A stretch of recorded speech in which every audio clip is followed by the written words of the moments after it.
Hey guys, welcome back to my channel. I am Danielle, aka Stitcherista here on YouTube, and today is going to be a face-to-face true crime story time. So I got up early this morning and I recorded the voiceover because I usually do that first so I know how long to sit and stitch or diamond paint. But I had so much to chat about because of the weekend that it's like 55 minutes, and then I got done that, went down and got myself ready, and now I'm out of time to record the stitching part of it. So that's going to have to be like tomorrow's video. Tomorrow, I'm going to have to figure out another way. Like I was doing the stitching portion at night and then the voiceover in the morning. I may have to start doing that. Even with the arbitration and everything, I might have to wind up stitching for an hour in the evening and recording it because I'm running out of time. I'm finding myself running out of time. So instead of trying to record me stitching piecemeal through the day, which I don't even know if I could be able to do that, I thought that I would just record a new video face-to-face, read the story, and that way I would have something for today, and then tomorrow you will get what has happened, with us since Friday for the weekend. Because I talked, before the true crime story, I talked for like half an hour. Yeah, I talked for quite a while. And yeah, just trying to navigate everything. So, today's story, because I only have like 50 minutes before today starts, today's story is another unexplained mystery kind of thing, and it's called Remember Me. So there was once a man named Lawrence Joseph Bader, Larry to his friends, who lived in Akron, Ohio with his wife Mary Lou and their 3 children. Larry was a conservative type, a practicing Catholic, a Navy veteran, a one-time attendee of the University of Akron, although he never graduated. He was an affable sort, well liked by everyone who knew him. He told a good story, which made him well suited to his chosen profession. He was a traveling salesman for the Reynolds Metals Corporation, hawking their cookware products across the great state of Ohio. Unfortunately, this was not a well-remunerated occupation, meaning money, and with 3 mouths to feed and another on the way, Larry often found himself strapped for cash. By 1957, so we're talking about, this is a while ago. By 1957, Larry owed money all over town, including to the most unremitting of creditors, the IRS. So, I think back then, like, people would, like, it's like, put it on my tab. Like, you didn't have to pay for everything ahead of time like you do now. Do you know what I mean? So, on the morning of May 15th, 1957, Larry informed his wife that he had to make a business run to Cleveland and that he intended stopping on the return journey for a bit of fishing. Mary Lou was slightly perplexed by this because Larry had never been that keen of a fisherman. Archery was more his thing. And aside from that, she was heavily pregnant with their 4th child. She would have preferred her husband to come home directly, but Larry was adamant. He needed some quiet time, and a few hours on the lake would be just the ticket. And so Larry kissed his wife and kids goodbye and hit the road, stopping just long enough to cash a $400 check and to pay some outstanding bills, including an installment on his life insurance policy. Oh boy. We know that he made the 40-mile drive north to Cleveland and that he ended up later that afternoon at Eddie's Boathouse, a rental operation on the Rocky River. The proprietor, Lawrence Kotler, warned him against taking a boat out, that there was a storm coming and it looked like a doozy. Larry thanked him for the advice, but said that he was a Navy man and he wasn't afraid of a little swell. He then paid Kotler a $15 deposit and asked him to mount a searchlight on the boat. Then he got on board and puttered down the river towards Lake Erie. Oddly, for a man who planned on doing some fishing, he brought no fishing rod. He had, however, loaded a suitcase onto the boat. Is he planning to kill himself? That's what I'm thinking. Well, it goes without saying that Larry was still on the water when the storm hit, and that it was just as bad as Lawrence Kotler had predicted. Larry did not return the vessel that afternoon, and he did not return it that night. The following morning, a search party was set out, and the boat was found washed up on Perkins Beach in the city of Lakewood, about 5 miles from the boathouse. One of the propellers was bent and the hull had some scratches, but it was still in a seaworthy condition. The life jackets were accounted for, and so were the oars. The only thing missing was the suitcase and Larry. Okay. So, what happened to Larry? The Coast Guard reckoned that he had probably been washed overboard in the storm, and without a life jacket, they doubted very much that he could have survived the night in the water. Still, a search was launched and continued through the day and into the next day before it was called off. The matter was then handed over to law enforcement. They expended little effort on the case. It seemed fairly obvious what had happened. Okay. On May 18th, my birthday. Now, I wasn't born yet in 1957, so yeah. On May 18th, one day after the Coast Guard abandoned its search on Lake Erie, a stranger entered Ross's Steakhouse, a bar and grill in Omaha, Nebraska. The man had a cocktail guide stuffed under his arm and carried a suitcase and a canvas bag with U.S. Navy stenciled on it. He asked to speak to the proprietor. Mike Chiodo was somewhat bemused when the man informed him that he was here to apply for the bartending job. He hadn't advertised for a bartender, though. Still, the stranger had an easy charm, and so Chiodo listened to his pitch. He said that his name was John Johnson, but that his friends called him Fritz. He had recently been discharged from the Navy after a 14-year stretch and had decided to travel the country for a while until he found a place that he liked enough to put down roots. Asked whether he had any experience as a barkeep, Johnson said that he did, that he had served behind the bar at various officers' clubs in the service. And despite his initial misgivings, Chiodo decided to give him a shot.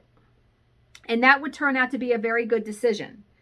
Fritz quickly won over the regulars at Ross's and was soon attracting new patrons to the bar. He was quite, what's a raconteur? So he was a man with a story for every occasion.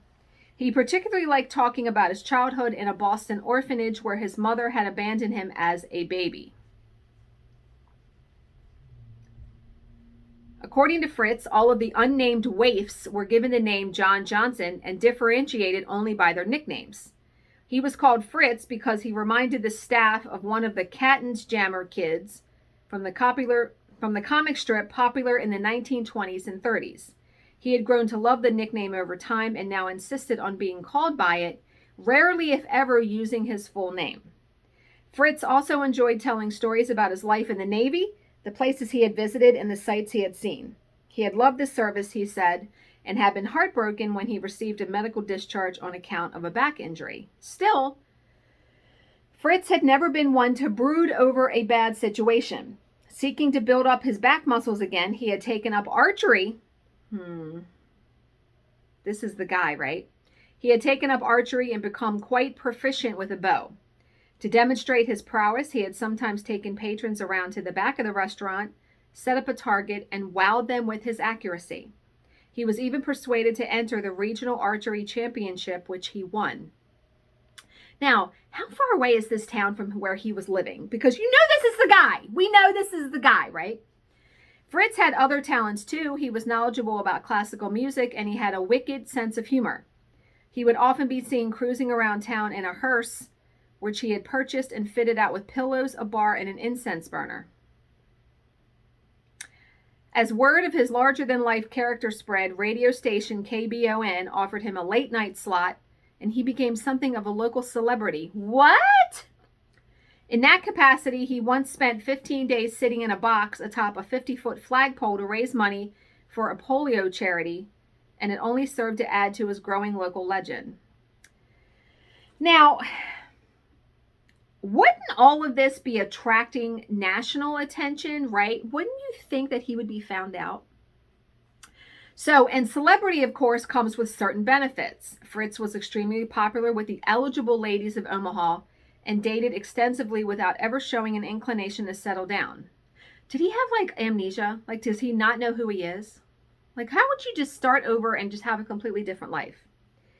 That was until 1961 when he met a gorgeous 20-year-old photographer's model named Nancy Zimmer. Nancy had been married before and had a daughter. Fritz adopted her as his own when he married Nancy, and they would soon have a child of their own, a son. Meanwhile, Fritz had just been hired by local television affiliate KETV as a sports director. The only dark cloud on this otherwise bright horizon came in 1964 when doctors discovered a cancerous tumor behind his left eye. The eye had to be removed, but in typical Fritz fashion, he made the most of it. The patch he had to wear only added to his flamboyance. 1964 was also the year that Lawrence Joseph Bader was officially declared dead. Larry had now been missing for 7 years. Jesus Christ. And those years have been tough on his wife, Mary Lou, because she is now raising 4 young children on her own. At least now, Larry's $39,500 life insurance policy would come into play, and she would also qualify for a widow's pension from the Navy. Mary Lou had also begun dating again, and she would now be free to remarry. I mean, 7 years? Yeah, that's, wow. So on February 2nd, 1965, a sporting goods company contacted Fritz Johnson to promote its archery equipment at a convention in Chicago. Also attending that conference was a former acquaintance of Larry Bader from Akron, Ohio. Okay, so they lived in Ohio, and this is Nebraska. So that's pretty far. I mean, that's states away. The man was just passing the archery booth when he did a double take. The guy demonstrating a bow to interested onlookers looked startlingly familiar. The eye patch and pencil mustache were different, but he could have sworn that it was Larry Bader. The man rushed off to find Larry's niece, Suzanne Pica, who was also attending the fair. One look at the eye-patched man, and Suzanne felt the blood drain from her face. She felt as though she had seen a ghost, and after staring at the man for several long minutes, Suzanne finally built up her courage, and she approached him and said, "Excuse me, sir, but aren't you my Uncle Larry?" Can you imagine? Imagine seeing someone who you think has been dead for 7 years and getting up the courage to go and be like, "Hey, dude, are you this person?" So for a moment, the man seemed confused. Then he rolled back his head and laughed heartily like someone who has just realized he has been pranked. No, he assured her, his name wasn't Larry. He was John Johnson, a sports director for KETV out of Omaha, Nebraska. She could call him Fritz. And he said, "Your Uncle Larry must be a handsome fellow." I feel like he had amnesia. I really do. Like, we've read cases like that, right? Suzanne, though, wasn't convinced. She went straight to a phone and called her family back in Akron to share the astounding news. And that very same day, 2 of Larry's brothers boarded a flight for Chicago to see for themselves. And they too were convinced that the man was Larry, even as he kept insisting he wasn't. There was only one way to resolve the issue. Fritz Johnson was convinced to accompany the brothers Bader to a police station to be fingerprinted. Since Larry Bader was a Navy veteran, his fingerprints would be on file for comparison. And within days, holy friggin' God, the results were in and it was a match. I can't even. So the identification of Fritz Johnson as the long-missing Larry Bader threw up a whole host of legal and ethical quandaries. Fritz insisted that he did not know this Bader fellow, but that denial would not dig him out of the hole he had constructed for himself. First, and we know this was coming, there was the issue of the life insurance policy that had just been paid out to Mary Lou and would now presumably have to be paid back. Eee. Then there were the widow's benefits that Mary Lou had been receiving, and even more serious was the issue of Johnson Bader's marital status. Legally, he was still married to Mary Lou, which nullified his marriage to Nancy and made him a bigamist. Yay! And Mary Lou would also have to call off her recent engagement. As a Catholic, she would never have a divorce from Larry, even after all she had been put through. Wow. So, faced with this minefield of legal problems, including the possibility of criminal prosecution, Fritz hires a lawyer, Harry Farnham, who referred him for psychological evaluation. Obviously, yeah. He was subjected to a battery of tests, the purpose of which was to determine whether he really was suffering from some form of amnesia, which is what I said, or whether it was all a hoax. And the results were inconclusive. So Fritz, meanwhile, continued to argue that he had no recollection of being Larry Bader and yet had a lifetime of memories as Fritz Johnson. And how could that be? Remember, Larry went to go fishing, but didn't bring a fishing rod, but brought a suitcase. Sus, right? So it was Fritz's lawyer, Farnham, who suggested an answer. He believed that the removal of the cancerous growth may have affected his client's memory. Perhaps Fritz had been involved in a deliberate deception at the start. However, the surgery had obliterated all memory of that, so how could we be sure? And it was a clever argument, and it probably saved Fritz from prosecution and possible jail time. And so the double life of Larry Bader was over. The flamboyant Fritz was gone. He was back to being plain old Larry. Wow, I can't even imagine. And while he may have avoided legal action, there was other consequences. Nancy left him, and he lost his job at KETV. He could still mix a mean cocktail, though, and so he would soon find work as a bartender, with most of what he earned going to Mary Lou and Nancy in child support, because now he has 5 fucking kids, right? He took a room at the Omaha YMCA, and it was all that he could afford. In August 1965, Mary Lou traveled to Chicago with her 4 children, and she was here to meet the man she knew was her husband Larry, the man who was calling himself John Fritz Johnson. Mary Lou had hoped that Larry would come around, that he would recognize her and the children, and Fritz insisted that he did not, that they were strangers to him. That had to be so heartbreaking. Mary Lou expressed the hope that his memory would return in time, and they parted amicably. But time, as it turned out, was not on Larry's side. Unbeknownst to him, his cancer had returned, this time in his liver. He died on September 16th, just a month after his meeting with Mary Lou at the age of 39. As was appropriate for the double life he led, there would be 2 funerals. What? The first was at a Methodist church in Omaha for John Fritz Johnson. Thereafter, the body was transported to Akron, where it was buried in a family plot at Holy Cross Cemetery under the name Lawrence Joseph Bader. So, what are we to make of the strange life of Larry Bader? Do you think he was a hoaxer, or was this a genuine case of dissociative amnesia?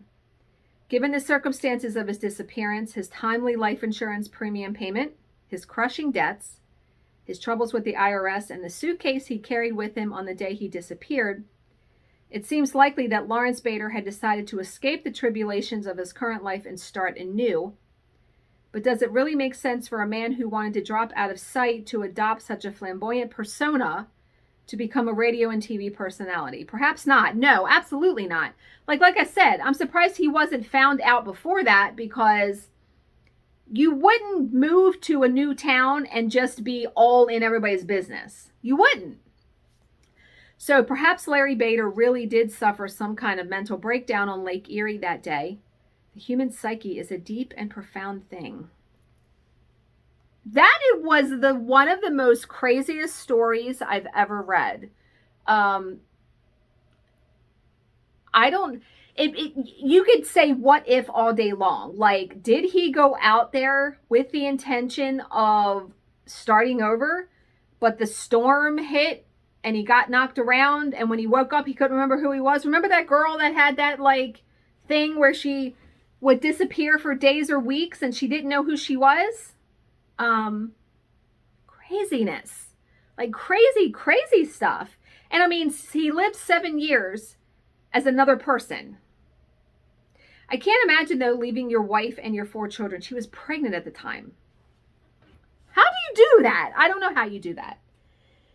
But what do you guys think? I don't know. The suitcase, that whole thing makes me think he planned it.